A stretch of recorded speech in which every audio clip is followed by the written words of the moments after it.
हरे राम हरे कृष्ण कृष्ण कृष्ण हरे हरे हरे राम राम राम हरे हरे हरे कृष्ण कृष्ण कृष्ण हरे हरे हरे राम राम राम हरे हरे हरे कृष्ण कृष्ण कृष्ण हरे हरे. जय जय रघुवीर समर्थ.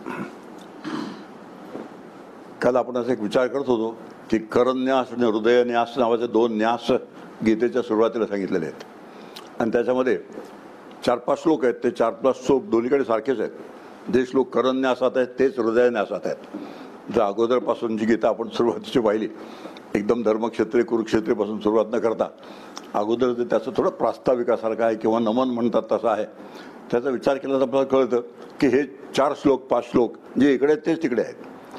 आणि त्यामध्ये असं म्हटलं शेवटी की भगवान श्रीकृष्णाच्या अनुसंधानात राहण्यासाठी चिंतनात राहण्यासाठी ह्या श्लोकांचा रोज उपयोग करावा आणि तो उपयोग करण्यासाठी त्यांना न्यासाचं स्वरूप दिलं आहे.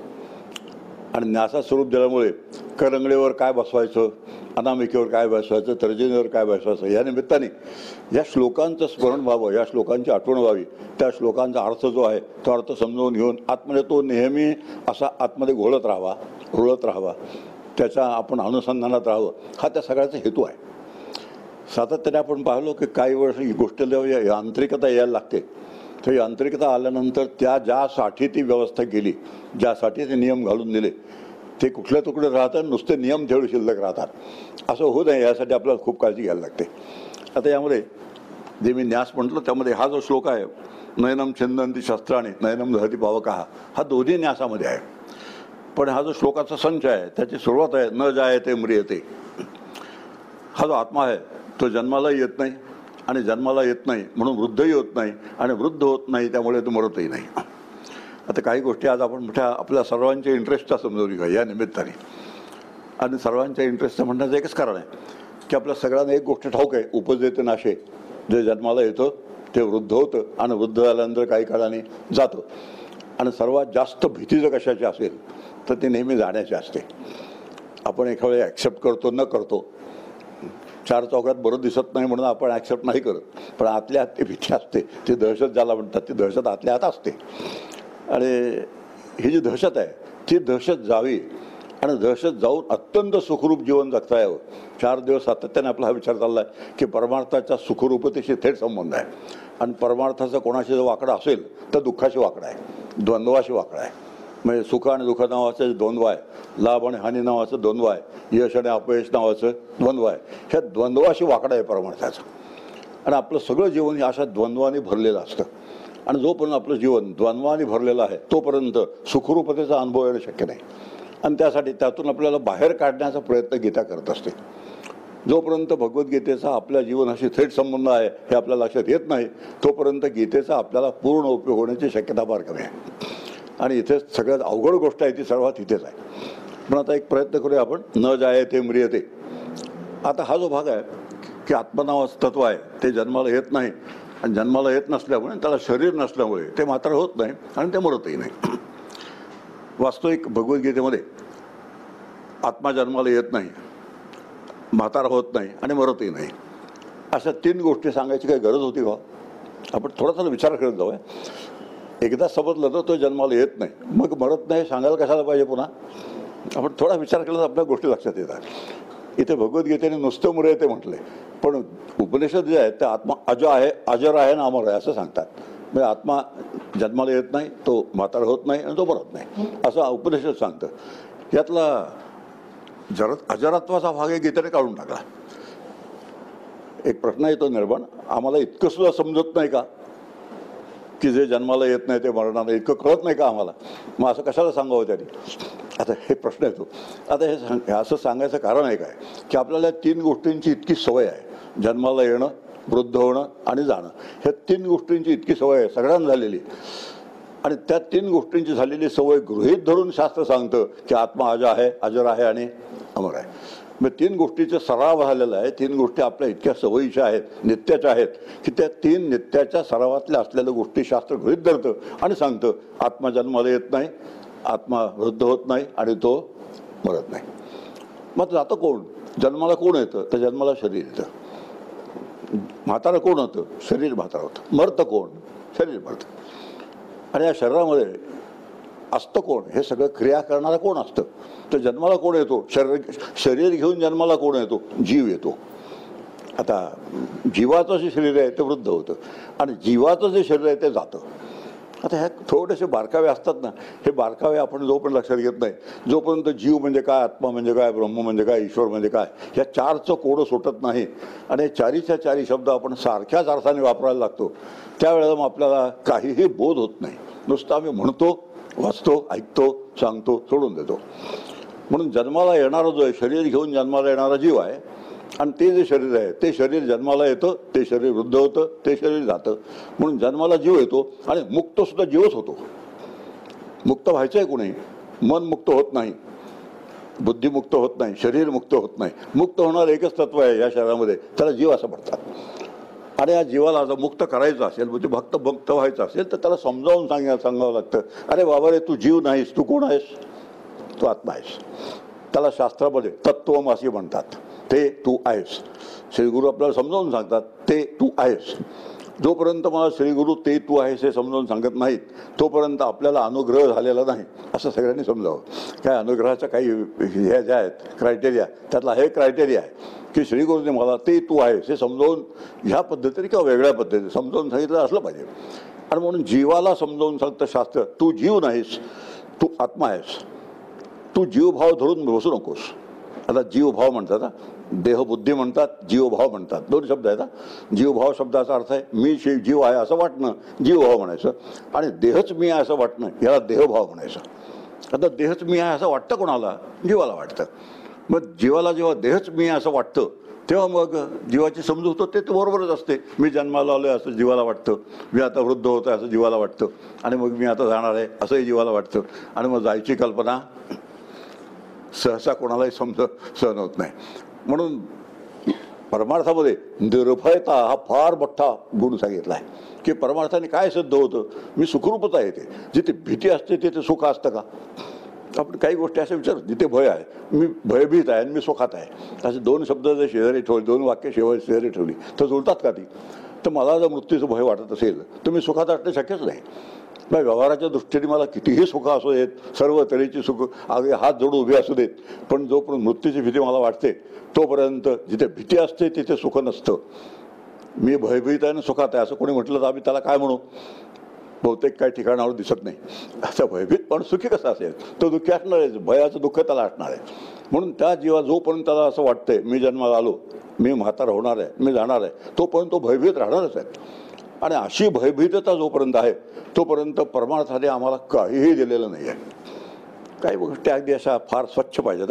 आणि अशा स्वच्छ असतात ना, स्वच्छ नसल्या ना की मग खूप गोष्टी अशा टेंटेटिव्ह होऊन जातात. तर टेंटेटिव्ह म्हणजे काय आहे? आपलं आहे, बरं आहे, बरं आहे असं टेंटेटिव्ह, अगदी स्पेसिफिक पाहिजे. असं असलं तर असं आहे, असं नसलं तर असं नाही, इतकं क्लिअर अगदी पाहिजे. परमार्थामध्ये जेवढं क्लॅरिटी जास्त, ज्याला क्लॅरिटी ऑफ कन्सेप्ट म्हणतात, फार अतिशय महत्त्वाची गोष्ट आहे. क्लॅरिटी ऑफ कन्सेप्ट, ज्या प्रमाणात ती क्लॅरिटी कमी त्या प्रमाणात त्या परमार्थाला दिशा जशी आपण देऊ शकायला पाहिजे तशी देता येत नाही आपल्याला. पण अत्यंत महत्त्वाची गोष्ट परमार्थामध्ये क्लॅरिटी पाहिजे. प्रत्येक गोष्ट अत्यंत क्लिअर पाहिजे. आणि ही क्लॅरिटी जी आहे ती परमार्थशास्त्राच्या अभ्यासाशिवाय येत नाही. जसं शास्त्र आहे, परमार्थ एक शास्त्र आहे, त्या शास्त्राच्या अभ्यासाशिवाय ती क्लॅरिटी येत नाही. आणि क्लॅरिटी आल्याशिवाय भटकन ती थांबत नाही. त्या परमार्थामध्ये असा इतका पसारा आहे परमार्थाचा. आम्ही जर परमार्थाच्या पसाऱ्याचा विचार केला तर आपल्याला आश्चर्य वाटतं. घरात आपला पसारा एवढा कमी असतो, त्या मानाने प्रपंचाचा पसारा कमी, इतका परमार्थाचा पसारा आहे. तीर्थक्षेत्रांचा पसारा, व्रतवैकल्यांचा पसारा, पारायणांचा पसारा, सत्यनारायणाचा पसारा, नामसाधनेचा पसारा, ध्यानधारणेचा पसारा, इतका मोठ्या प्रमाणात ग्रंथ वाचनाचा पसारा, कीर्तन प्रवचनांचा पसारा, भजनांचा पसारा, इतके सगळे पसारे या परमार्थाच्या नावाने चाललेले असतात. अर्थात हा पसारा म्हणतो मी, पण त्याला प्रत्येकाला कुठेतरी सगळे लूज एंड्स आहेत. हे सगळे कुठेतरी एकत्र येतात, ते एकत्र आले की त्यातून मग जे व्हायला पाहिजे ते होतं. पण असं जेव्हा हे लूज एंड्स आहेत आणि ते कुठेतरी एकत्र होतात, मीट होतात, हे जोपर्यंत आपल्याला कळत नाही तोपर्यंत पसाऱ्यात कुठल्या ना कुठल्या पसाराच्या एका अंगामध्ये आम्ही असे रमून जायला होतं.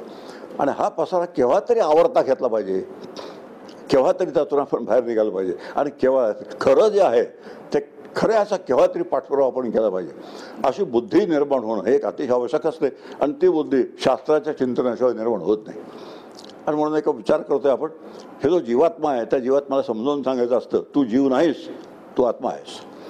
आणि असं जेव्हा त्याला समजावून सांगायला लागतं तेव्हा दोन गोष्टींचा थोडं आपण स्पष्टीकरण करून घ्यायचा प्रयत्न करूया. जीव कशाला म्हणतात, आत्मा कशाला म्हणतात. जीव हे शास्त्रकारांनी बसून दिलेली कृत्रिम व्यवस्था आहे. जीव नावाचं जे तत्व आहे, जीव नावाचा एक कन्सेप्ट आहे. आणि हा जीव नावाचा कन्सेप्ट शास्त्रकाराने कृत्रिम रीतीने आमच्या सोयीसाठी आम्हाला आता जीवदशेतून बाहेर पडता यावं म्हणून बसवून दिलेलं आहे. कितीही डिसेक्शन केलं तरी शरीरात जीव सापडत नाही. सर्जरीमध्ये खेळताना कुठेही जीव सापडत नाही, अशी ही एक वस्तुस्थिती आहे. आता ह्याचा अर्थ असा होतो, आपण जीव नावाचं तत्व शास्त्रकाराने बसवून दिलेली घडी आहे. ती घडी वापरायची, घडी वापरल्यानंतर त्याचं जे मिळतं ते मिळवायचं आणि घडी सोडून द्यायची. हे परमार्थाच्या बाबतीत फार लक्षात ठेवायला पाहिजे. हे काय ते सिस्टीम आहे, परमार्थ एक सिस्टीम आहे. नो द सिस्टीम, फार चांगला विचार आहे. Use the system, get the result and forget the system. असं जोपर्यंत आपण करत नाही तोपर्यंत सिस्टीम विषयी आम्ही खूप प्रश्न विचारत राहतो. असंच कसं, तसंच कसं, हे असं का, ते तसं का, हे असं कशावरून नाही, ते तसं कशावरून नाही. जितके सिस्टीमविषयी प्रश्न जास्त तितकं आपल्याला सिस्टीम वापरण्याची क्षमता कमी आणि तितका सिस्टीम वापरायला वेळ लागतो आपल्याला. आधी आपला वेळ किती असतो खूप विचार करायचा आहे.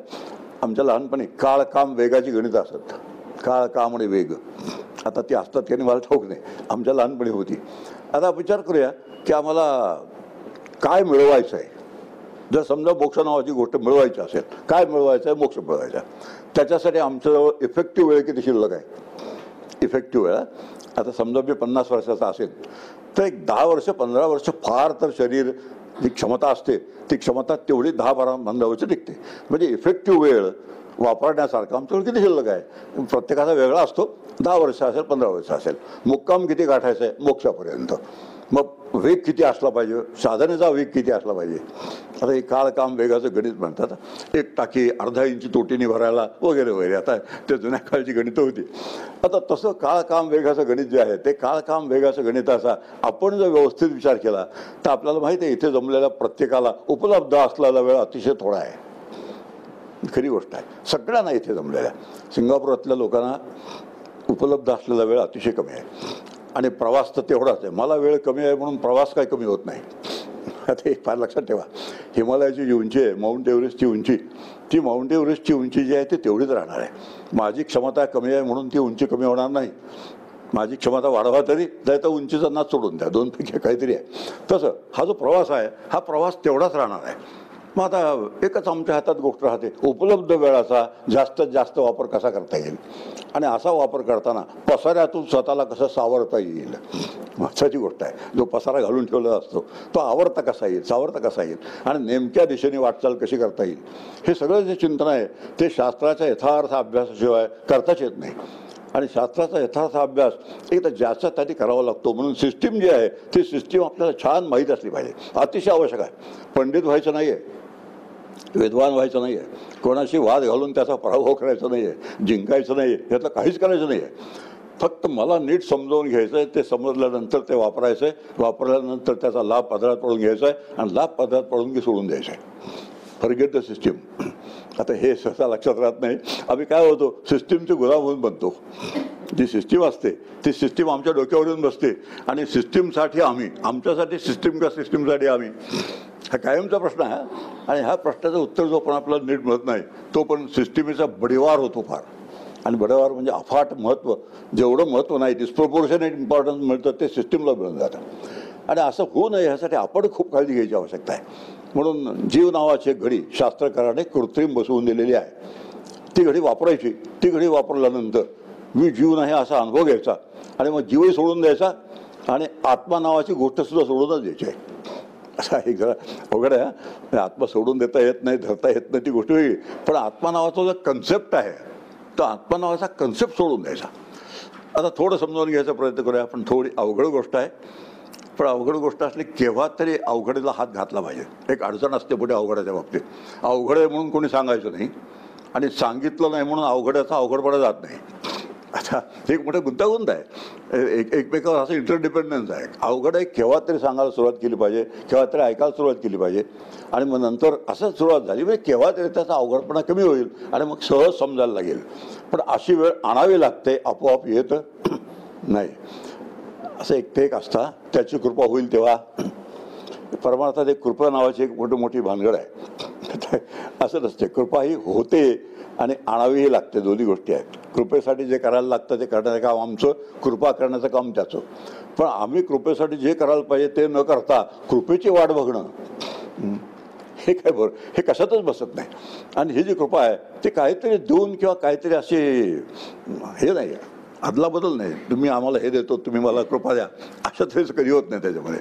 तर कृपेसाठी जे करायला लागतं ते करायला लागतं. ते केलं की कृपा तिथे ठेवलेलीच असते. साधी गोष्ट समजाल, एक विशिष्ट उंची चढली आपण की एव्हरेस्ट तिथेच असतं.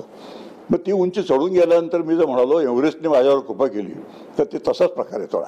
ती उंची चढून गेली की तिथे तयारच आहे ती कृपा. आणि हे जर आम्ही लक्षात ठेवलं तर कृपा कुठेतरी करील हा जो काही थोडा डिपेंडन्स आहे, आणि डिपेंडन्सचा परिणाम काय होतो माहिती का, कृपेची वाट बघायची.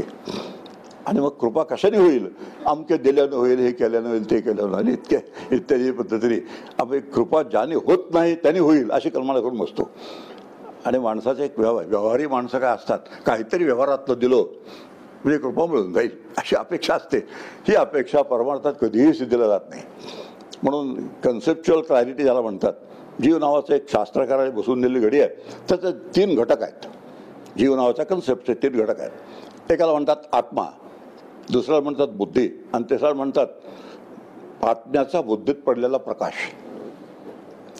आता आत्म्याचा प्रकाश नावाची गोष्ट उपलब्ध नाही, कारण प्रकाश म्हणजे उजेड अग्नीचा आहे. जिथे प्रकाश असतो तिथे अग्नी असतो, आणि अग्नी हा 5 महाभूतातला एक आहे, त्यामुळे त्याचा आत्म्याशी संबंध येणं शक्य नाही. आता हे सगळं अगदी किती शास्त्र अतिशय काटेकोर शास्त्र असतं, आणि ते काटेकोर शास्त्र समजावून घ्यायचं काम एकदाच करायचं असतं. एकदा निदान अंदाज तरी याचा यावा, व असं आहे. तुकाराम महाराज म्हणतात बरं का, पाहावा विठ्ठल, बोलावा विठ्ठल, करावा विठ्ठल आत्मभाव, करावा विठ्ठल जीवभाव. आता महाराजांचा अभंग ऐकला, पाहावा विठ्ठल, बोलावा विठ्ठल, करावा विठ्ठल जीवभाव. टाळ मृदुंगाचा ठेका झाला सुरू, नाचायला लागले, सगळेजण गायला लागले. पण म्हणजे काय अजिबात चौकशी करायची नाही. ते भजन म्हणणाऱ्यांचे एक खासियत असते, म्हणजे काय म्हणून विचारायचं नाही, आणि त्यात समजावून घेतल्यानंतर त्याच्या पाठीमागे जायला पाहिजे, ते पाठीमागे जायचं नाही, तसं अजिबात करायचं नाही. तुकाराम महाराज की जय. परमार्थातल्या पसाराचा हा एक मोठा भाग आहे. सर्वांचा जय जयकार करत बसायचो आणि आपला स्वतःचा पराजय झालेला पाहायचा, अशी काहीतरी परिस्थिती परमार्थात निर्माण होते. आणि ही परिस्थिती निर्माण व्हायचं एकच कारण आहे, आम्ही परमार्थाचा पसारा मांडलेला कधीही आवरत नाही, आणि तो आवरायचा असतो आम्हाला कोणी सांगतही नाही, आणि कसा आवरायचा हेही कळत नाही. सगळे विचार अतिशय शांतपणे जर केले तर आपल्याला उरलेल्या काळामध्ये जो काय ज्याचा त्याचा वेळ असेल त्या वेळामध्ये आपल्याला तिथपर्यंत मजल नक्की मारता येते. पण इतकं सगळं व्यवस्थित बसून आणलं तर. म्हणून 3 घटक आहेत. आता आत्मा नावाचं जे तत्व आहे ते प्रकाशरूप आहे, आणि प्रकाशरूप शब्दाचा अर्थ परमार्थात प्रकाश शब्दाचा अर्थ ज्ञान असा होतो. नेहमी कुठेही प्रकाश शब्द जिथे जिथे परमार्थात येतो त्या प्रकाश शब्दाचा परमार्थ शास्त्रात ज्ञान असा अर्थ होतो. आपल्याला ज्ञानेश्वर महांचा हे श्लोक माहिती आहे, अभंग, उजेडे राहिले उजेड होऊन निवृत्ती सोपाना मुक्ताबाई. आता म्हणजे काय, चौकशी नाही. भीमसेनजीचा आवाज फार छान आहे, भजनाला चालही फार सुंदर आहे, त्याला पाठीमागे वाद्यांची साथे अतिशय सुंदर आहे, आणि अर्धा तास 15 मिनटं भीमसेन जोशीने गायलाय पण फार छान. पुढं काय, पण पुढं काही नाही. आता ही जी काही परिस्थिती आहे, ही परमार्थातली ही परिस्थिती जोपर्यंत बदलत नाही तोपर्यंत जे आहे ते जसंच्या तसं राहण्याची शक्यता आहे. ह्याला उजेडे राहिले उजेड ओळखून याचा अर्थ असा होतो की जीवरूप जो उजेड आहे तो जीवरूप उजेड आत्मरूप उजेडात समाविष्ट झाला, आत्मरूप उजेड असे एकत्र झाला, आणि मग दोन्ही एकरूप झाले असा त्या अभंगाचा अर्थ आहे. उजेडे राहिले उजेड होऊन निवृत्ती सोपानं मुक्ताबाई. आता असा समजावून घेतल्यानंतर आपली जबाबदारी कळते. अभंग म्हणणाऱ्यावर जबाबदारी आहे, अभंग सांगणाऱ्याने त्याची जबाबदारी पार पडली, अभंग सांगण्याची. पण अभंग ऐकणारा जो असतो त्याने आपली जबाबदारी पार पाडली पाहिजे. आणि इथे सगळं 4 दिवसापासून मी सांगतोय, जबाबदारीचा परमार्थ ही गोष्ट जवळपास अस्तित्वातच नाही आहे. सगळं अंगाबाहेर ठेवायचं, लांब लांब लांब लांब ठेवायचं. काय असतं गंमत सांगतो तुम्हाला, एक 7-8 महिन्याचं मूल असतं, मोठं बाळसेदार गोंडस गोड गोर पान असतं, हसरं टवटवीत चेहरा असतो. सगळेजण जवळ घेतात कौतुकाने, एक 10 मिनटं 15 मिनटं जवळ घेतात, पण खाली काही गडबड झाली की लगेच आईकडे देऊन टाकतात. आता म्हणजे काय कळलं तुम्हाला. आता असंच परमार्थाच्या बाबतीत होतं.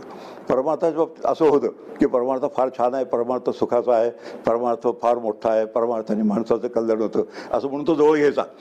पण ज्या वेळेला अभ्यासाची वेळ येते, वैराग्याची वेळ येते, काहीतरी सोडण्याची वेळ येते, जेव्हा बदलायची वेळ येते तेव्हा तो देऊन टाकायचा पटकन. कोणाकडे द्यायचा? ज्ञानेश्वर महाराजांकडे द्यायचा, तुकाराम महाराजांकडे द्यायचा, ज्याचा त्याच्याकडे देऊन टाकायचा. आता किती वेळ ठेवला? थोडा वेळ ठेवला, कौतुक म्हणून ठेवला, गोड गोड दिसतंय, छान छान वाटतंय, ठेवला. पण परवडत नसतं की परत देऊन टाका. ही जी काही तुमची आमची सर्वांची परिस्थिती आहे, त्या परिस्थितीतून जो पण आम्ही बाहेर येत नाही तो पण परमार्थाच्या जे जे चाललेलं आहे ते सगळं आपलं ठीक आहे, चाललं ते ठीक आहे म्हणायचं, याच्यापेक्षा त्याला काही दुसरा अर्थ नाही.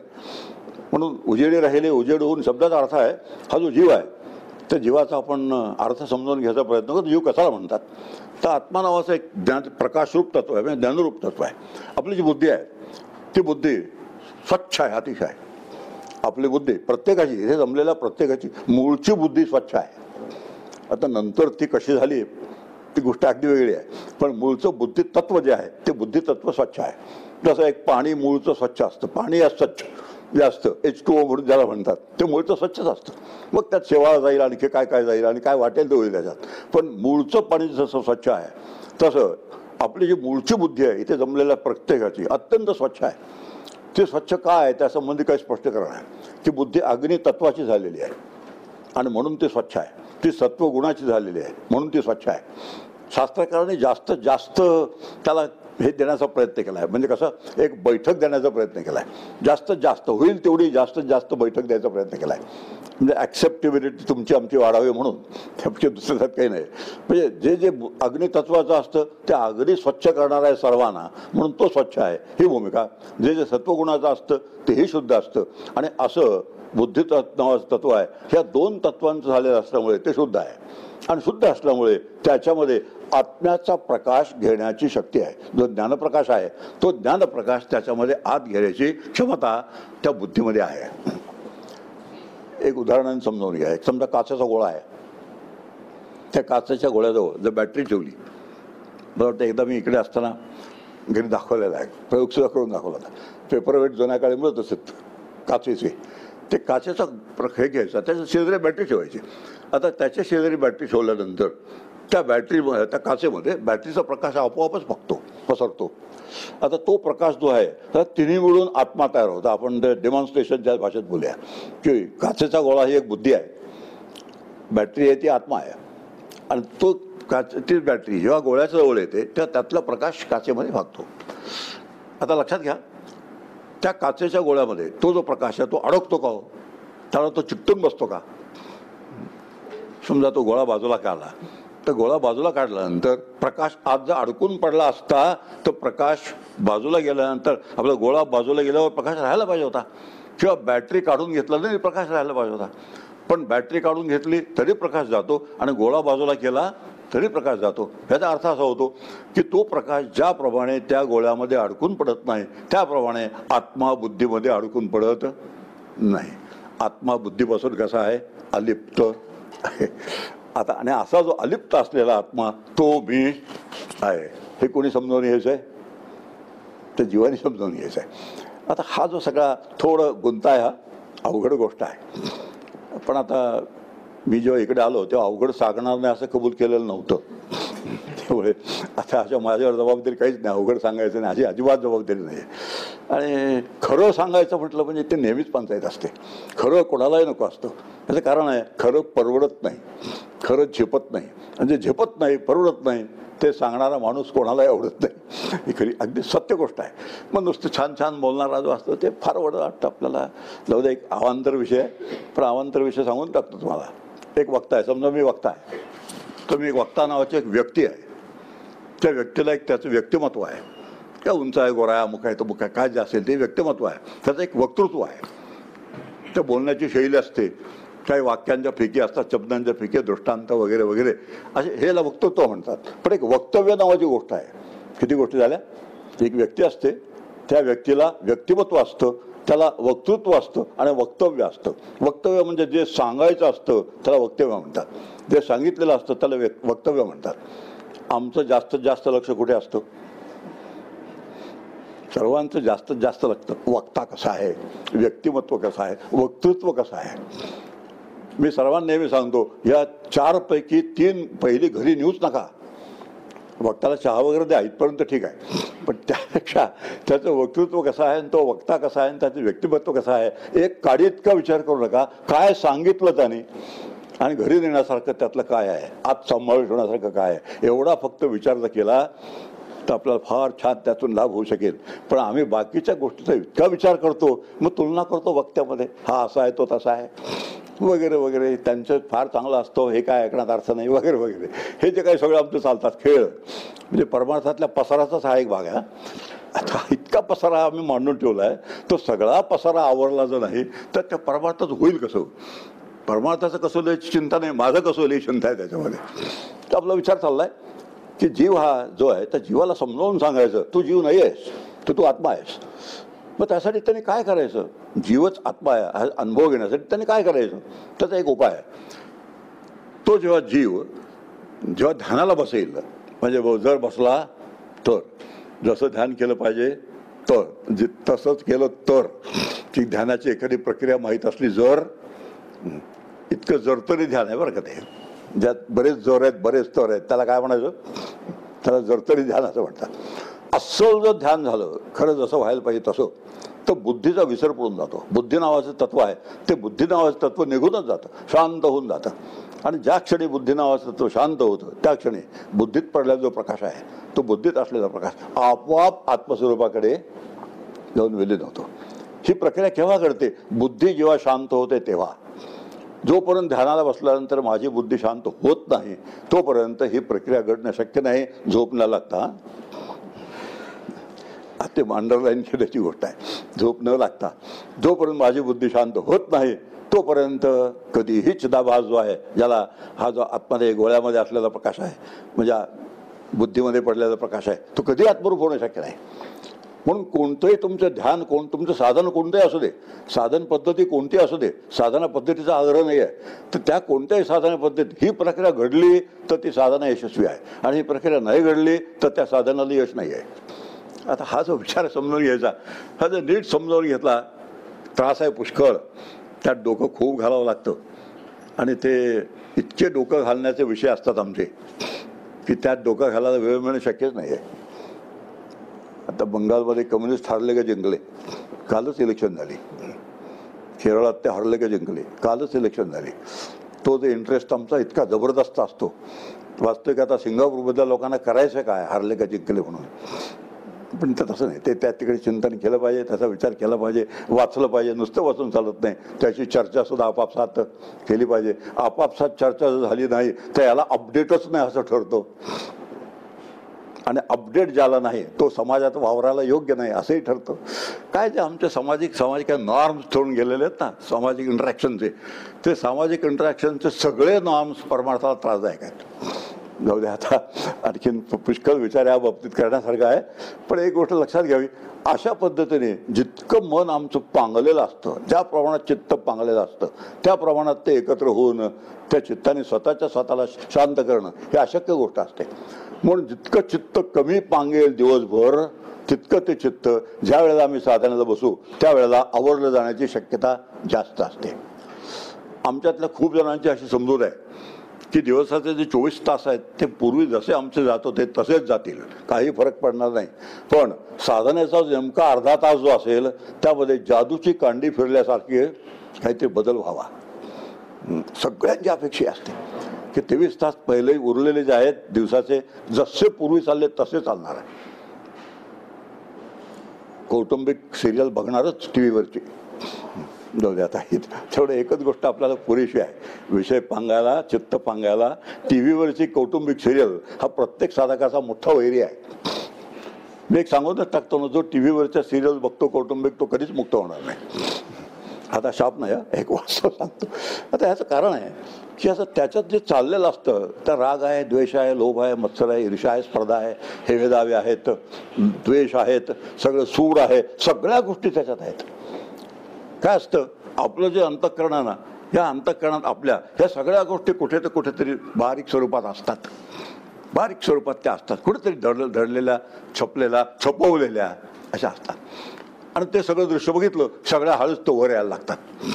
त्या सगळ्या वर आल्या की ज्या शांत केलेल्या आहे, शांत झालेल्या आहे, त्यांना पुन्हा वर आणण्याचं काम आम्ही करतो. आणि असं वर आणण्याचं काम केल्यानंतर कामयश, क्रोधयश, रजोगुण समुद्भवा, महापापमा, भगवद्गीता काय करील. आता ते म्हणते काम आणि क्रोध हे दोन हात मोठे वैरी आहेत. आणि अशा पद्धतीने कामक्रोधाची जी तयारी आहे ती सगळीच्या सगळी जर आम्ही रोज वर आणत राहिलो आणि कोणत्या ते काम क्रोध येत राहिले तर मग मोक्ष मिळणार कसा, मुक्ती होणार आणि मग सुखरूपता येणार कशी. म्हणून 23 तास जेव्हा अर्ध्या तासाच्या हिशोबाने आम्ही घालू, फार महत्त्वाची गोष्ट आहे. तो अर्धा तास जर साजरा व्हायचा असेल, सार्थकीला गायचं असेल, तो उरलेले 23 तास त्या अर्ध्या तासाची सुसंगत जीवन पद्धती पाहिजे. अवघड गोष्ट आहे, फार अवघड गोष्ट आहे. आणि अवघड गोष्ट आहे खरंच. परमार्थ तसा म्हटलं तर अतिशय अवघड आहे, तसं म्हटलं तर अतिशय सोपं आहे. पण कोणाला जो बरोबर ज्याला इच्छा आहे जबरदस्त त्याला फार सोपं आहे. आणि झाला तर झाला. परमार्थाचे काही प्रकार आहेत, सवडीचा, आवडीचा, नडीचा, गोडीचा. किती झाले? सवडीचा, आवडीचा, नडीचा आणि गोडीचा. आता नडीचा म्हणजे काहीतरी थांबलं, प्रपंचात काय अडचण आली, नोकरी धंद्यात काहीतरी त्रास झाला निर्माण, की मग जे देवाकडे जायचं असतो त्याला काय म्हणतात, नडलंय आता म्हणून परमार्थ सुरू झाला, नडीचा परमार्थ.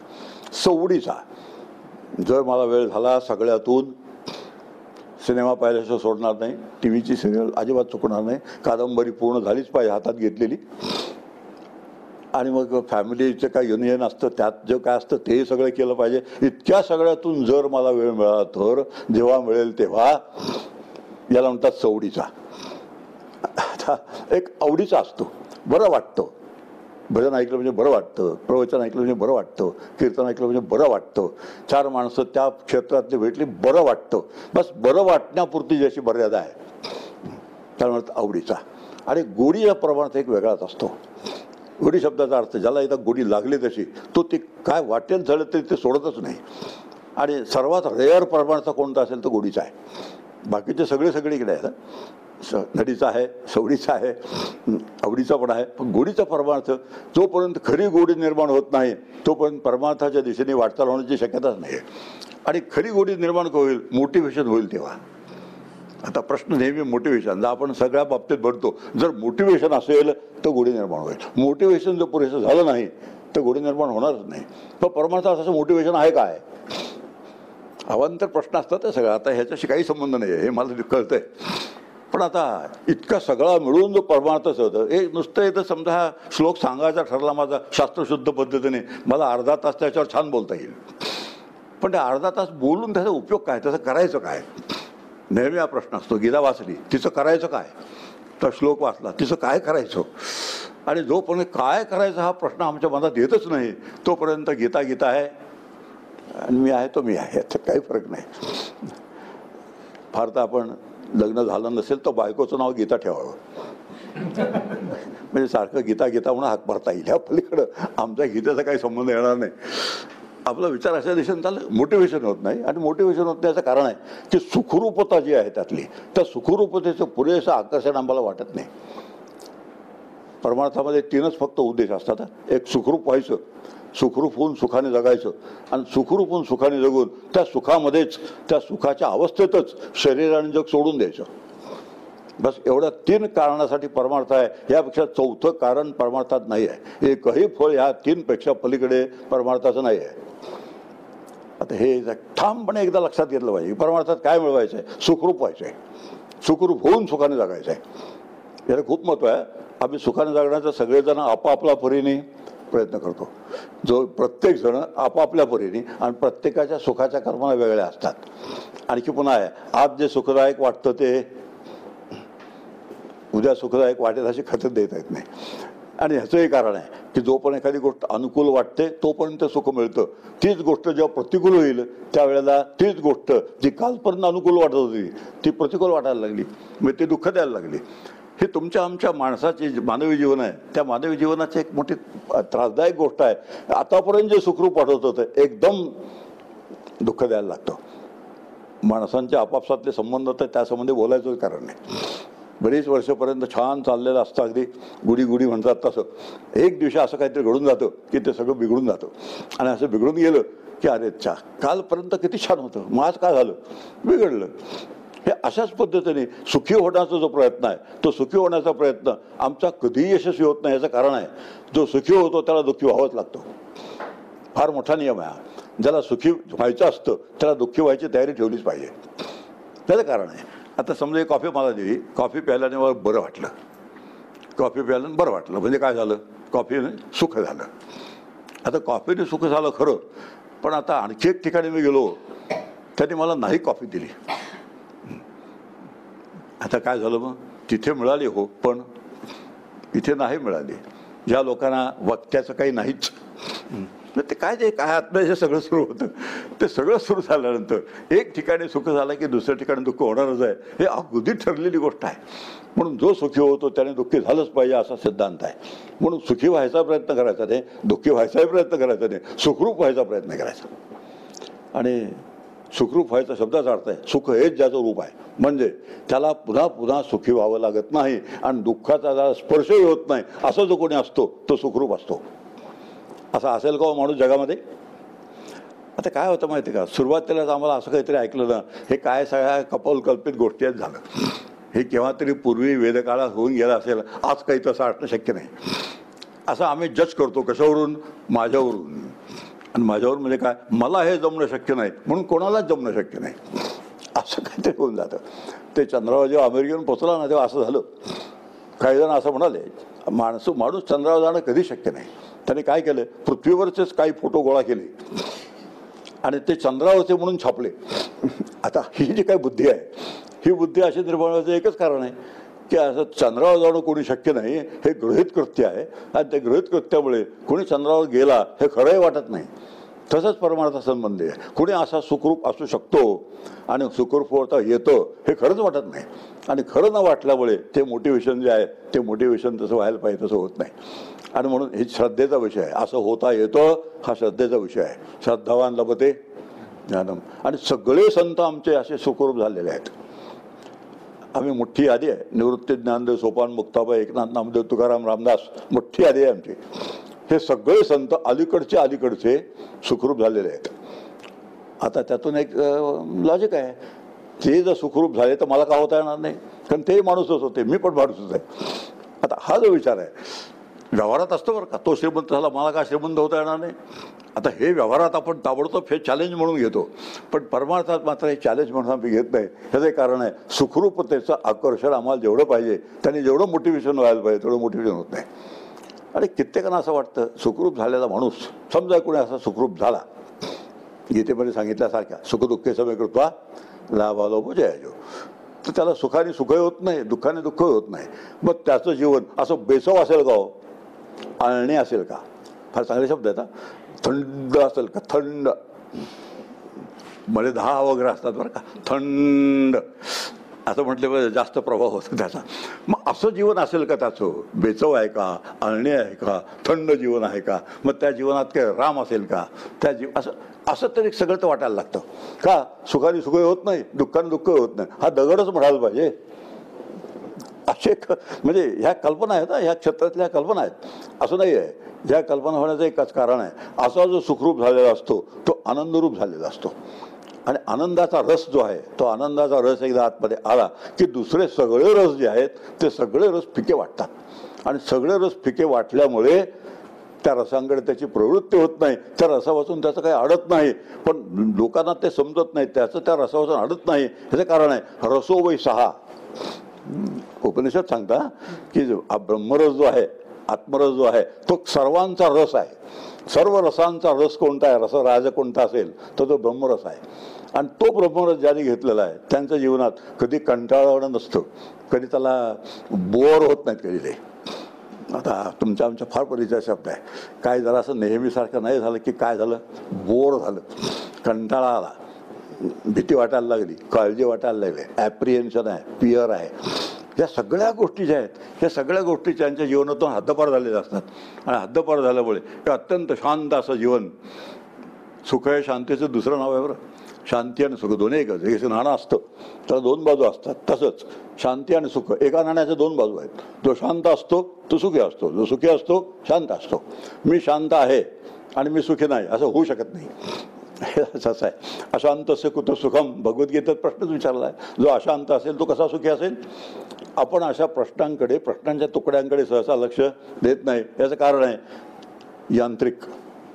700 श्लोक आहेत म्हटले, पुण्य पदरात पडलं, श्लोक म्हटल्याचं पुण्य, गीता जवळ बाळगल्याचं पुण्य, आणि त्यात लिहिलंय अहो एक श्लोक म्हटला तरी पुष्कळ आहे असं लिहिलंय बरं का. त्यात गीतेतच लिहिलेलं आहे. एक श्लोक जरी तरी वाचला तरी पुष्कळ, बरोबर तेवढाचा फायदा घेतो.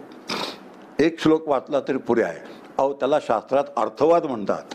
अर्थवाद शब्दाचा अर्थ आहे की त्याची स्तुती करण्यासाठी जे सांगितलेलं असतं त्याला अर्थवाद म्हणतात. म्हणजे तुम्ही एकच श्लोक वाचा आणि बाकीची गीता ठेवून द्या असं त्यांना सांगायचं असतं, तेवढे एकच श्लोक सांगितलं असतं. 700 श्लोक कशाला. साधं लॉजिक त्याच्यामध्ये आहे. पण असं काहीतरी जे सोयीस्कर असेल ते घ्यायचं, गैरसोयीचं लांब ठेवून द्यायचं. अशी जी काही एक ते वाटणी करून ठेवलेली आहे, त्या वाटणीमुळे फार मोठी पंचायत होऊन जाते. आपला विचार अशा दिशेने झाला तुम्हाला सुखरूप व्हायचं आहे, सुखरूप होऊन सुखाने जगायचं आहे, आनंदाने जगायचं आहे, शांतीने जगायचं आहे, निर्भयतेने जगायचं आहे. किती जीवन सुंदर असेल कल्पना करू शकत नाही आपण. निर्भय जीवन किती छान असेल, आनंदी जीवन किती छान असेल, शांत जीवन, तृप्त जीवन, आतमध्ये एकही वखवख नाही, कसलीही काळजी नाहीत, असं जीवन किती सुंदर असेल. अशा जीवनाची मी कल्पनाच करू शकत नाही.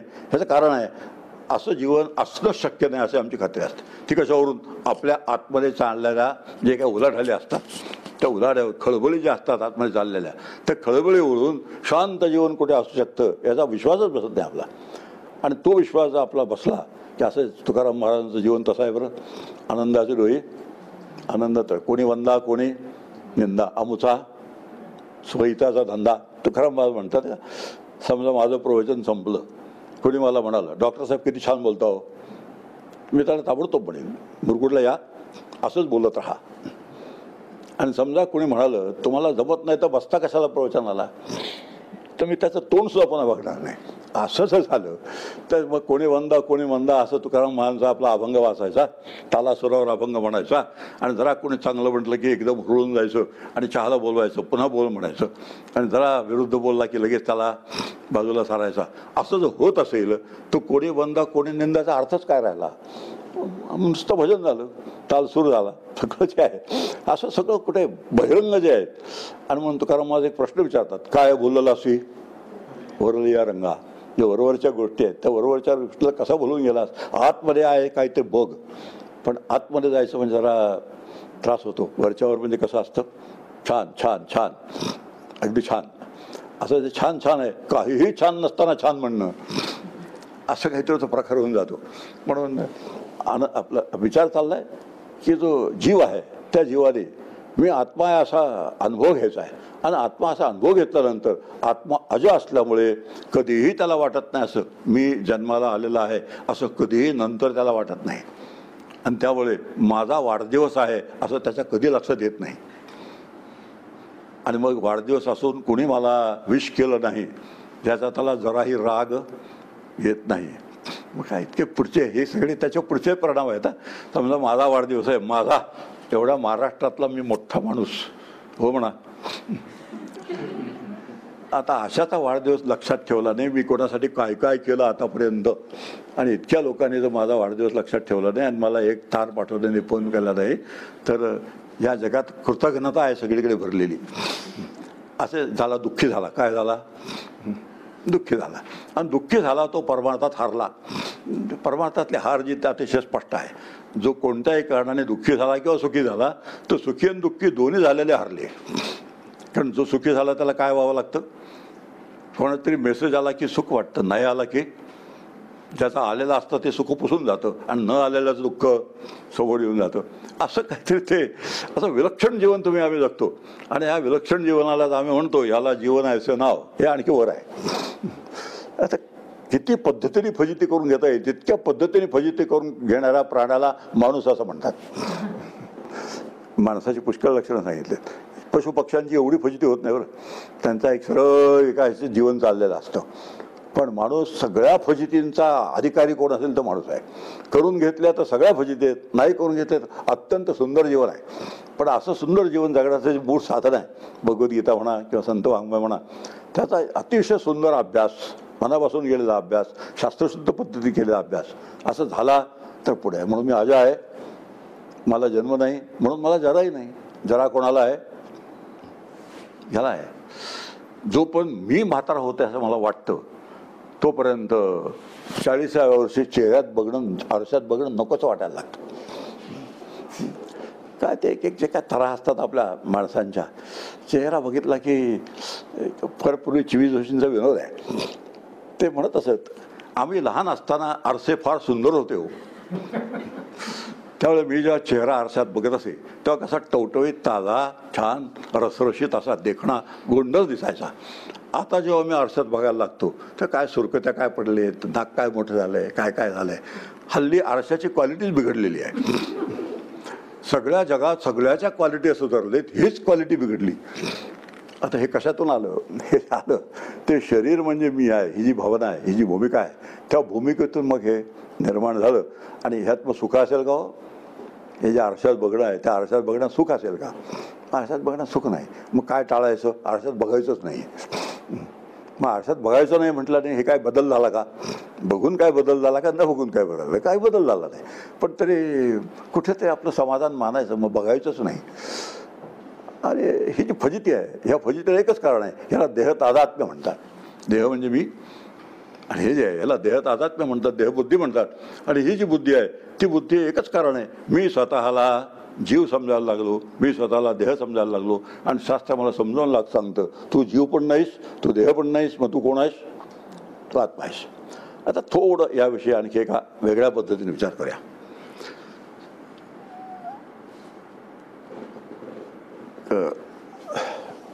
ग्रंथ एक आहे, त्या ग्रंथाचं नाव चटकन लक्षात येत नाही. त्याचा पहिला श्लोक आहे, अहम अस्मी सदाभामी. अद्वैत मकरंद, बरोबर आहे. अहम अस्मी सदाभामी, फार सुंदर श्लोक आहे, अतिशय सुंदर श्लोक आहे. इथे जमलेला प्रत्येकाला एक नक्की माहिती आहे, मी आहे आणि मी मला कळतो, दोन गोष्टी आहेत. इथे जमल्याने थोडा आपला स्वतःचा अंतरंगाचा वेध घ्यावा. आणि मग मी नाही असं कुणीही कधीही म्हणत नाही. हे कोणीतरी म्हणतं का मी नाही असं कोणी म्हणतं का? कधीही कोणी म्हणत नाही. याचा अर्थ मी आहे याबद्दल कोणाच्याही मनात अजिबात शंका नाही. आणि मी आहे कशावरून? अहो मी मला कळतो, माझं अस्तित्व मला कळतं.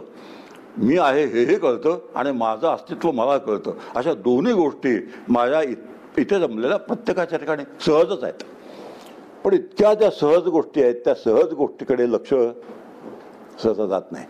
आणि शास्त्रकार ह्या ज्या सहज गोष्टी आहेत त्यातूनच आम्हाला काही शिकवायचा, सांगायचा प्रयत्न करतात. सहज गोष्टी आहेत. आता मी आहे याबद्दल आपल्या कोणाच्याही मनात शंका नाही. अहम नास्ती इति न, शंकर भाष्यात आहे, ब्रह्मसूत्र शंकर भाष्यामध्ये अहम नास्ती इति न, म्हणजे मी नाही असं कधीही होत नाही. मी आहे याबद्दल प्रत्येकाच्या मनात खात्री आहे एक, आणि मी मला कळतो ही प्रत्येकाच्या मनात खात्री आहे.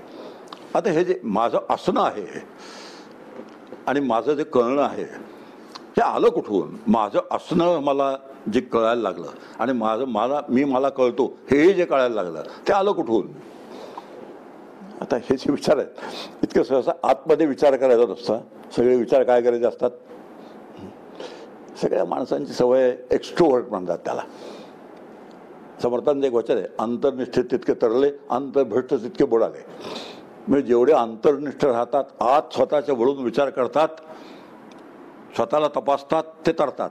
आणि जे नेहमी बाहेर विचार करतात, अखंड बाहेर बाहेर बाहेर बाहेर दुसऱ्याचा विचार करतात, दुसऱ्याला तपासतात, ते सगळे बुडून जातात. दुसऱ्याला तपासण्याचा एक विचार सांगतो. त्यांनी माळ घालून 12 वर्ष झाली, पण जसा आहे तसा आहे अजून. 12 वर्षापूर्वी जसा होता तसा आहे. 12 वर्ष झाली माळ घालून गळ्यामध्ये, नुसती माळ मिळवतो. तुळशीची माळ आहे काय, आणखी कशाची माळ आहे, काही नाही, जसा होता तसा आहे. आता काय नडलंय? माळ तुळशीची, तुळस कोणाची? विठ्ठलाची. त्याने तुळशीच्या नावाने तुळशीची माळ घातली, विठ्ठलाच्या नावाने माळ घातली की नाही, तो विठ्ठल जाणे, ती तुळस जाणे आणि तो जाणे, तुला काय करायचं आहे. पण अजिबात असं चालत नाही, माणसाला अजिबात चालत नाही. त्याची दखल घेतल्याशिवाय आणि त्याला काहीतरी नावं ठेवल्याशिवाय माणसाला चालत नाही. त्याच्यातला विचार खूप सोपा आहे. जेव्हा माळ घालतो त्यावेळेला एक उदाहरण सांगतो. समजा एक मुलगा आहे, जन्माला आला, त्याचं नाव तानाजी ठेवलं 10व्या दिवशी, तर लगेच त्यांनी घोरपडीला दोर बांधून सिंहगड चढावा वयाच्या 10व्या दिवशी. ह्याचा अर्थ असा होतो की त्याचं तानाजी नाव ठेवण्यामध्ये हेतू असा आहे त्याच्या आईवडिलांचा की त्यांनी तानाजीसारखं पराक्रमी व्हावं. आता तो होता होता पराक्रमी होईल, अगर न होईल ती गोष्ट वेगळी, पण आईवडिलांची इच्छा काय आहे. मग तसंच आहे, माळ घातल्यानंतर लगेच तुकाराम महाराज होतील का? शक्य नाही. आता हे जर लक्षात घेतलं तर निदान त्यांनी माळ घालून सुरुवात तरी केलेली आहे. हा तर नुसताच रिकामा आहे, तेही याने केलेलं नाही, तरी तो नावं ठेवायला तयार आहे. आता हे सगळं चालतं. दुसऱ्याची तपासणी, दुसऱ्यासंबंधी बोलणं, दुसऱ्याचा विचार करणं ह्याची अजिबात आवश्यकता नाही. मुद्दा आपला चाललाय की अहम अस्मी सदाभावी हा जो विचार आहे तो येतो कुठून. आणि हा विचार केव्हा समजतो माहिती आहे? आतला जेव्हा आम्ही विचार करायला लागतो, आतून आत जेव्हा मिळतो, सगळं इनवर्ड जेव्हा आतमध्ये, सगळे अंतःवृत्ती विचाराची दिशा जेव्हा आतमध्ये जाते, त्यावेळेला पुढचे विचार हळूहळू सुचायला लागतात. सगळ्या जुन्या ऋषींना सगळे विचार ह्याच पद्धतीने सुचलेत का? ते अतिशय परिस्थिती अनुकूल करून घेतली. नदीकाठी राहायचं एखादा अगदी सिंपल लाईफ, अत्यंत सिंपल लाईफ, आणि त्याच्या गरजा त्याला म्हणतात त्या गरजा अजिबात नाहीत. असं अतिशय गरजा कमी असलेली जागा आणि अतिशय सिंपल लाईफ, आणि त्यामुळे गरज आपली भागत नाही किंवा कोणाशी तरी तुलना करून ते ऋषी कधी अस्वस्थ झाले नाही. आता तो वेगळा प्रकरण आहे. आता विचार असा दिशेने आपला चाललाय की जेव्हा आतमध्ये आपलं मन वळतं, आपलं अंतःकरण आतमध्ये वळते, तेव्हा मग त्याची उत्तर हळूहळू आपल्याला मिळायला लागतात. आता अहम अस्मी आपल्या अस्तित्वाची जाणीव जी आहे ती आली कुठून? तर आपल्या अस्तित्वाची जाणीव ही आपला जो आतमध्ये सच्चिदानंद आत्मा आहे. आत्मा कसा आहे? सद्रूप, चिद्रूप आणि आनंदरूप. आणि असा जो सद्रूप, चिद्रूप, आनंदरूप आत्मा आतमध्ये प्रत्येकाच्या आहे, त्या सद्रूप आत्म्याच्या अस्तित्वामुळे माझ्या आतमध्ये मी आहे असं स्फुरण तयार झालं. तिथे उगम आहे त्याचा, मी आहे हे स्फुरण. आता एक उदाहरण सांगतो. माझ्या हॉस्पिटलमध्ये मुलं जन्माला यायचे, पुष्कळ 5-6 हजार मुलांच्या ती माझ्या अध्यक्षतेखाली जन्माला आली त्यावेळेच्या पद्धतीप्रमाणे. आता ती मुलं लक्षात येतं, ती मुलं रडायला लागतात. सगळ्यांनाच दिसतं ती मुलं रडतात म्हणून. 3 कारणांनी मुलं रडतात. 1 भूक लागली म्हणजे रडतात, 2 दुपटं ओलं झालं म्हणजे रडतात, आणि 3 आसपास जर अंधार झाला, कोणाची चाहूल लागली नाही तर मुलं रडतात. रडण्याची 3 मुख्य कारणं असतात. नवीन मुलं जन्माला आली पहिल्या 2-4 दिवसात जे रडतात त्या रडण्याची मुख्य 3 कारणं असतात. 1 भूक लागून रडतात, 2 दुपटं ओलं झालं म्हणजे रडतात, गार पडतं ती गार पडल्यामुळे रडतात, आणि 3 आसपास कोणाची चाहूल लागली नाही, सगळं एकदम अंधार झाला, गुडूप अंधार झाला, रडायला लागतात. अशी का रडतात मग ती मुलं का रडतात? असं आहे, ते मूल जन्माला आल्यानंतर त्याच्याकडून मला काय मिळतं एवढं जर लक्ष ठेवलं तर यातलं काहीच होणार नाही. पण ती का रडतात ह्याचा जर थोडा आत जाऊन विचार केला तर ते जे मिळायचं तेही मिळणार आहे, आणखी ॲडिशनल पुष्कळ काय मिळणार आहे. तत्त्वज्ञानाचा त्यातून विचार होणार आहे. पण हे सगळं कसं आहे, ती दृष्टी जी आहे ती दृष्टी सारखी तयार लागते. आता पहिली जी प्रेरणा आहे एक, ती सुखाची प्रेरणा आहे. दुपटं भिजलं म्हणून ते रडायला लागतं, आणि रडण्याचं एकच कारण आहे, त्याला सुख हवं असतं. ती सुखाची जी प्रेरणा आहे, ती सुखाची प्रेरणा दुःख झाल्यानंतर त्या प्रेरणाला धक्का बसतो, आणि मग ती प्रेरणा व्यक्त होण्याचा उपाय त्या मुलाच्या हातात असला एकच आहे, रडणं. मग रडण्याच्या निमित्ताने ते आपली सुखाची जी प्रेरणा आहे ती व्यक्त करतं, आणि व्यक्त का करतं? दुःख झालं म्हणून. त्याला दुःख नको आहे आणि सुख हवं आहे, म्हणून रडण्याच्या माध्यमातून ते त्याची प्रेरणा जी आहे ती व्यक्त होत जाते. आता हे थोडं लक्ष ठेवलं तर आपल्याला कळायला लागतं. आता भूक आहे, त्याला भूक लागली म्हणजे रडतं. भूक का लागते? एकच कारण आहे, अस्तित्वाची प्रेरणा आहे. त्याला म्हणतात इन्स्टिंक्ट फॉर सर्वायवल. आता इन्स्टिंक्ट फॉर सर्वायवलचा परिणाम भूक आहे. भूक लागली, ती भूक भागली तर शरीर टिकेल, शरीर जगेल, शरीर वाढेल. म्हणून त्या वयामध्ये सुद्धा त्या 2 दिवसात 4 दिवसात सुद्धा पहिल्या तो इन्स्टिंक्ट जो आहे तो काम करत असतो. तर मुलाला हे कळत नाही मी जगलं पाहिजे, मी वाढलं पाहिजे. ते इन्स्टिंक्टचं काम आहे. ते इन्स्टिंक्ट सहजच ती प्रेरणा त्यात निर्माण करतं, आणि त्या प्रेरणेचा परिणाम त्या मुलाला भूक लागते. आणि ते भूक लागलं की ते इन्स्टिंक्ट जे आहे सर्वायवलचा तो व्यक्त करण्याचं त्याच्या हातात एकच माध्यम आहे, त्याला बोलता येत नाही, सांगता येत नाही, मग रडायचं. आणि तिसरं, अंधार झाला भोवताली, कोणाची चहूल लागली नाही, की जाणण्याची प्रेरणा असते. ते लहान मुलं असं टकपक टकपक बघतात, डोळे उघडे राहून 4 दिवसाचं मूल सुद्धा टकपक बघतो, आणि त्याला सुद्धा अंधार झालेला चालत नाही. कुणी जर भोवताली चहूल लागली नाही, कुणी त्याच्याशी बोललं नाही, तर त्या मुलांचा चालत नाही, ते मुलं रडायला लागतात. ह्याचा अर्थ 3 इन्स्टिंक्ट्स आहेत. एक सर्व्हायवलचा इन्स्टिंक्ट आहे, दुसरा सुखाचा इन्स्टिंक्ट आहे, आणि तिसरा जाणण्याचा इन्स्टिंक्ट, नॉलेजचा इन्स्टिंक्ट आहे. तिन्ही इन्स्टिंक्ट उपजतच प्रत्येकाला आहेत. ह्यातला जो सर्व्हायवलचा इन्स्टिंक्ट आहे त्यातून अस्थि निर्माण होतं. आहे, मी आहे, मी आहे, आणि मी आहे, मी आहे हा जो इन्स्टिंक्ट आहे त्यातून माझ्या अस्तित्वाची मला प्रेरणा मिळते. अहम अस्मी केव्हापासून आहे? तेव्हापासून आहे. सदाभामी, मी मला कळतो, मी मला कळतो, माझ्या आतले व्यापार मला कळतात, बाहेरचंही सगळं कळतं. केव्हापासून आहे? तेव्हापासून आहे. आता हेच आमच्या लक्षात आलं सगळं. तर मूळ जो पिंड आहे, म्हणजे मूळ आत्मा नावाचं एक तत्व आहे, ते पहिल्यापासूनच आहे, आणि त्याचा प्रभाव जो आहे तेव्हापासूनच दिसत असतो. पण त्या प्रभावाकडे आमचं लक्ष नसतं, आणि प्रभावाकडे लक्ष नसल्यामुळे त्याच्यापाशी पोचणं जे असतं ते सोपं असतं. म्हणून नाथाघरची उलटी खूण म्हणून एक प्रकार आहे बरं का. नाथाघरची उलटी खूण. आता म्हणजे काय हो, आपल्याला वाटतं ते काहीतरी गूढ सांगितलं एकनाथ महाराजांनी. त्या पैठणात बसून त्याला काही उद्योग नव्हता, मग असलं काहीतरी सांगत राहिले. नाथाघरची उलटी खूण. आता उलटी खूण असंच आहे, जे दिसतं तेकडून न दिसणाऱ्याकडे जायचं, दिसणाऱ्याकडून न दिसणाऱ्याकडे जायचं, कळणाऱ्याकडून न कळणाऱ्याकडे जायचं. आता हा जो प्रकार आहे, हा प्रकार आमच्या लक्षात आलं. हे केव्हा शक्य आहे? जर आतमध्ये वळली तर दृष्टी, अंतर्मुखता आली तर, बहिर्मुखता थांबली तर, जगाचे उपद्व्याप सगळे बंद केले तर. आता हे तो मोठा अतिशय अवघड आहे हो. व्याप आणि उपद्व्याप. काल मी थोडा विषय मांडला होता तो. आपला व्यापापेक्षा जास्त वेळ कशात जातो? उपद्व्यापात फार वेळ जातो. आणि व्यापापेक्षा उपद्व्याप तितका वेळ गेला तितका सगळा वेळ आपला वाया गेलेला असतो. पण आपल्याला हे कळतच नाही. ह्याचं उपकरण आहे, उपद्व्याप is a way of life. आणि तो वे ऑफ लाईफ जो आहे, तो वे ऑफ लाईफ आम्ही इतका स्वीकारलेला असतो, इतका घट्टपणे धरून ठेवलेला असतो, की त्या वे ऑफ लाईफमधून आम्ही बाहेर आलो, आम्हालाही खपत नाही, आणि आमचे संबंधित त्यांनाही खपत नाही. याचं कारण आहे की त्यांचं आणि आमचे वे ऑफ लाईफ सारखे असल्यामुळे, वेवलेन जुळत असल्यामुळे एकमेका सहाय्य करू. तुम्ही बहिर्मुख राहा, आम्ही बहिर्मुख राहतो, आम्ही दोघंजण आनंदाने राहूया. आता हा जो काही प्रकार आहे सगळा, ह्या प्रकारातून म्हणजे एकांत. आता ह्याला म्हणतात एकांत. आणि असं सगळं जे काही तयारी आहे, बाहेरची तयारी, ही सगळी बाहेरची तयारी केल्यानंतर एक दिवशी काय होतं, जीव जो आहे तो मी आत्मा आहे असा अनुभव घेऊनच टाकतो. इतकी सगळी पूर्वतयारी बसली तर, इतकं सगळं शास्त्रशुद्ध चिंतन केलं तर एक दिवशी जीव जो आहे तो आत्मरूप होऊन जातो.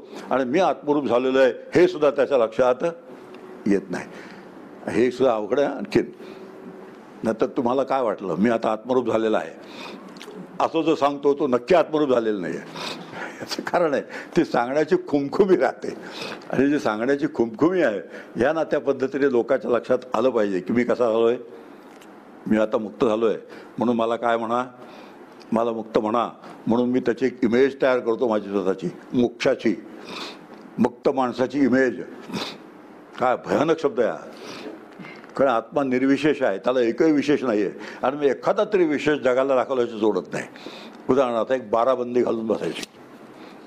भारतातल्या काही गोष्टी आहेत, गमतीशीर गोष्टी आहेत. बाराबंदी म्हणजे असे शर्ट जो असतो, असे बाराबंद असतात, एकमेकाला गाठी गेटी मारायच्या, आणि तो असा अंगरखा तयार होतो की त्यावेळेला बटणं नव्हती, काजं नव्हती, हुक्स नव्हते, ह्यातलं काहीच नव्हतं. म्हणून ती बाराबंदी असायची तुकाराम महाराजांच्या काळामध्ये. आता तुकाराम महाराजांच्या काळात ती जी बाराबंदी, हे संतांचं काय झालं, एक जो बाराबंदी घालतो तो संत म्हणून एक इमेज तयार झाली. आणि ती इमेज आम्ही जेव्हा लोकांमध्ये आमची प्रेझेंट करण्याचा प्रयत्न करतो तेव्हा त्याचा अर्थ काय होतो, ज्या अर्थी मी बाराबंदी घालतो त्या अर्थी मला काय म्हणा. हे असल्या सगळ्या फजिती ह्या क्षेत्रात चालतात. आणि इतकी सगळी फजिती ह्या क्षेत्रात चालते, ते लक्षात घेतली तर त्यात फार आनंद आहे. हे लक्षात नाही घेतली तर जे चाललंय ते रामकृष्ण हरी, यापेक्षा त्याला दुसरं काही नसतं. हरि ओम तत्सत.